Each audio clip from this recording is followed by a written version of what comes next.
So in this session we are going to revise about VLAN, and then we are going to see what is native VLAN and then some legacy VLANs which are already there in this switch by default. So let's revise. What is VLAN?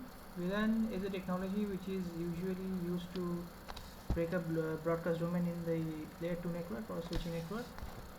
VLANs generally fall into two categories: extended and standard. We know that standard VLANs range from 1 to 1005. We'll see about this right now, that 1 to 1005 is the range, and then extended VLANs range from 1006 to 4094.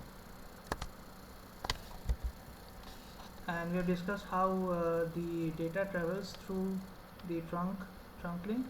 The trunk link is a part of all the VLANs, or all the VLANs that has been created in the switch, both the switches, and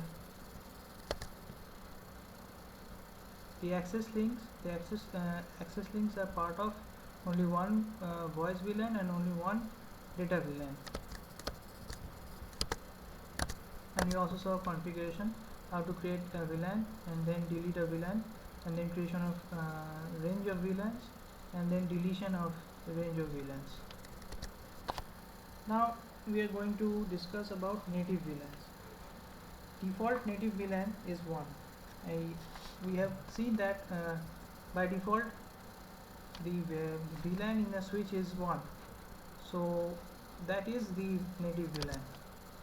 And if any switch receives on a .1q link that does not have VLAN tag, it is going to assume that it belongs to native VLAN.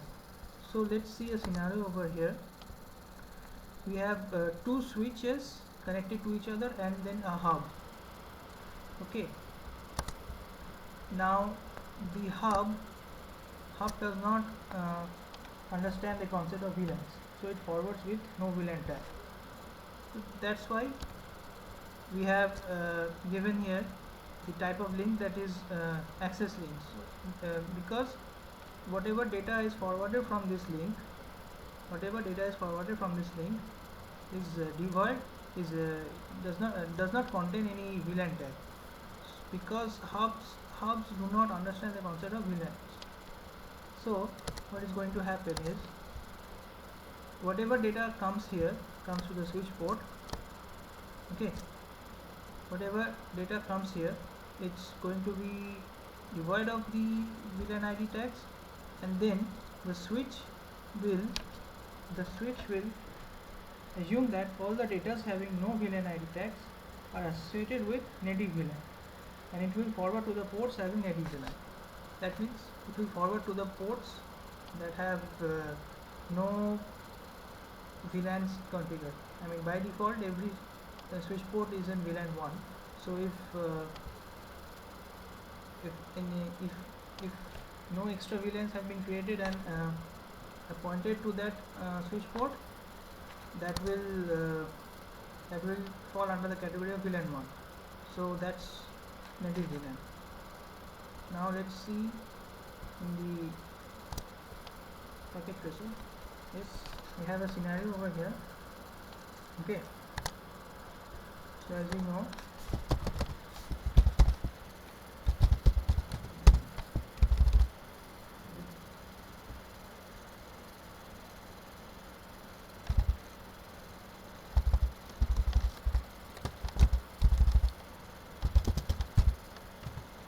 show VLAN. Now see, VLAN 1, this is the native VLAN. By default this is the native VLAN, and these 1002 to 1005, these are also by default present on a switch. This is the reason I was telling you before that we will come to know about some few of the default VLANs that are there. We have known that VLANs range from 1 to 4094. I mean, standard and extended combined. We know that 1 to 4994 is the range for VLANs. So in the layer 2 header, 12 bits are reserved for VLANs. So So 12 bits represents 2 to the power 12 represents 4096. Okay, 2000 2 to the power 12 equals 4096. Okay.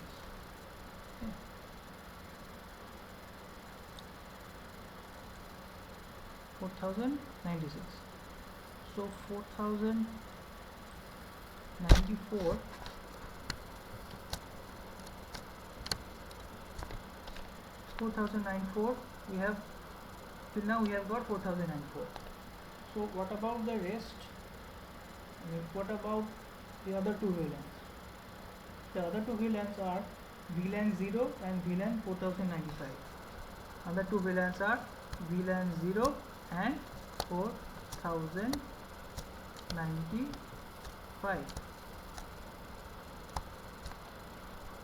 These two VLANs are used reserved for internal iOS and QoS purposes. Internal iOS, that is the software, and QoS purposes. QoS is quality of service, which we will talk about in our later videos. iOS and QoS purposes. So by default,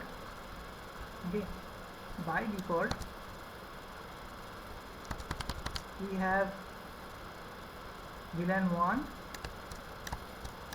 VLAN 1002, 2005,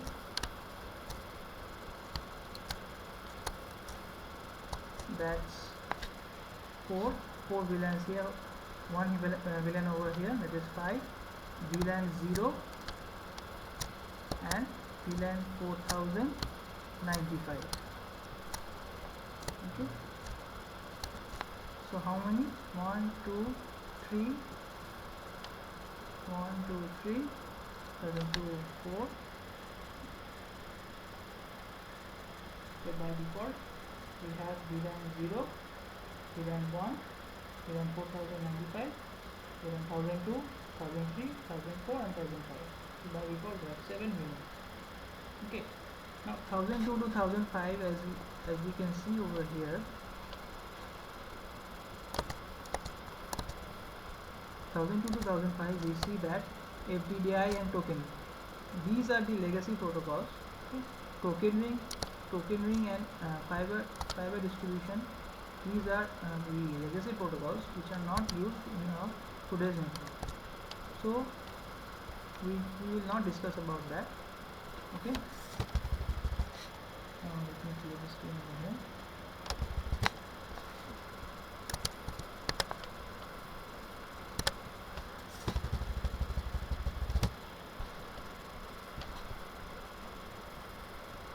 So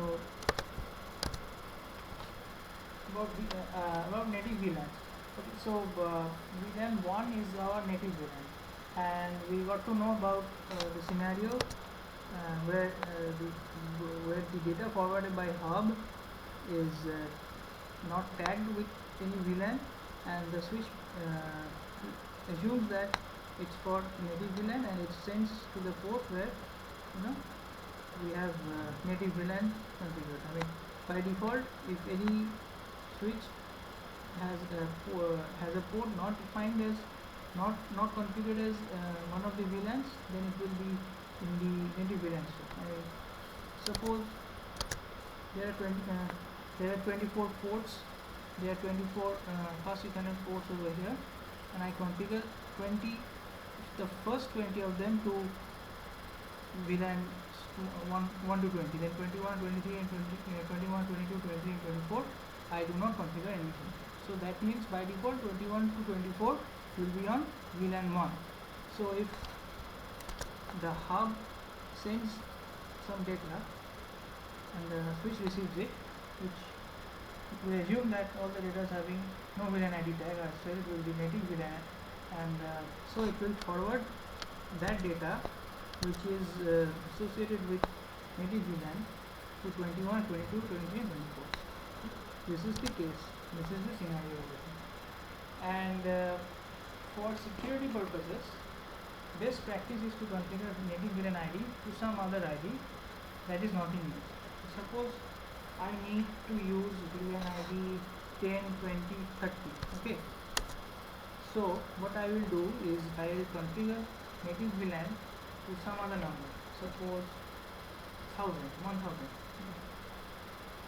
In that, what I will do is, when I configure VLAN 1000, I will be able to protect my data. How is that possible? Is because when any attacker will try to attack with I think it's VLAN spoofing or something like that. So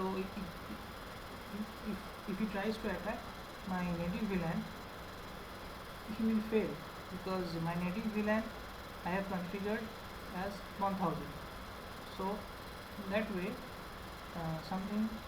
for security purposes, our best practice is to configure native VLAN ID to some other ID that is not in use, except VLAN ID 1, 1002, 1002 to 1005. Those 5 VLANs we cannot use. Okay. So this is a short video on native VLAN, and our next video we will jump into BTP, that is VLAN Trunking Protocol, and then from there I think that will be the end of session, and I'll follow it up with 3 or 4 lab sessions, so session would be completed.